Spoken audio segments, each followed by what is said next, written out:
হযরত উমর রাদিয়াল্লাহু তাআলা আনহু ও অত্যাচারী রাজার একটি সম্পূর্ণ ঘটনা।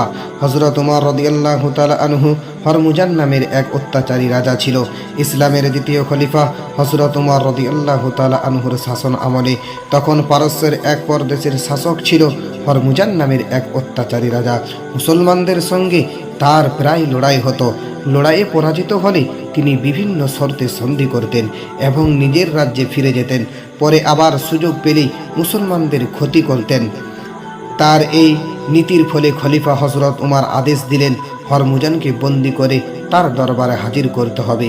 ইতিমধ্যে এক যুদ্ধে হরমুজান মুসলমানদের হাতে বন্দী হয়। খলিফার হুকুম মতে তাকে বন্দী অবস্থায় খলিফার দরবারে হাজির করা হয়। তখন খলিফা হযরত উমর রাদিয়াল্লাহু তাআলা আনহু তাকে লক্ষ্য করে বললেন, আপনি আমাদের সঙ্গে বারবার বিশ্বাসঘাতকতা করেছেন। আপনার বিশ্বাসঘাতকতার কারণে আমাদের বারবার যুদ্ধে জড়িয়ে পড়তে হচ্ছে।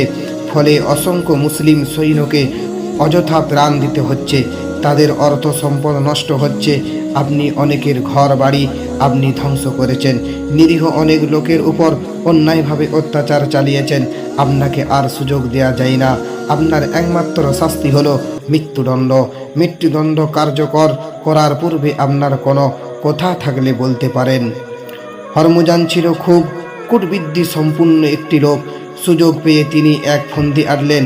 তিনি বললেন, খলিফাতুল মুসলিমিন, আমার প্রচণ্ড পিপাসা পেয়েছে, দয়া করে আমাকে একটু পানি পান করতে দিন। খলিফার নির্দেশ তাকে পানি পান করতে দেওয়া হলো।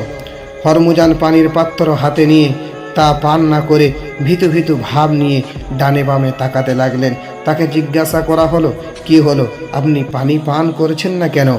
প্রশ্ন শুনে হরমুজান জবাব দিল, আমিরুল মুমিনিন, আমার ভয় হচ্ছে যে পানিটুকু পান করার আগে আমাকে হত্যা করা হবে।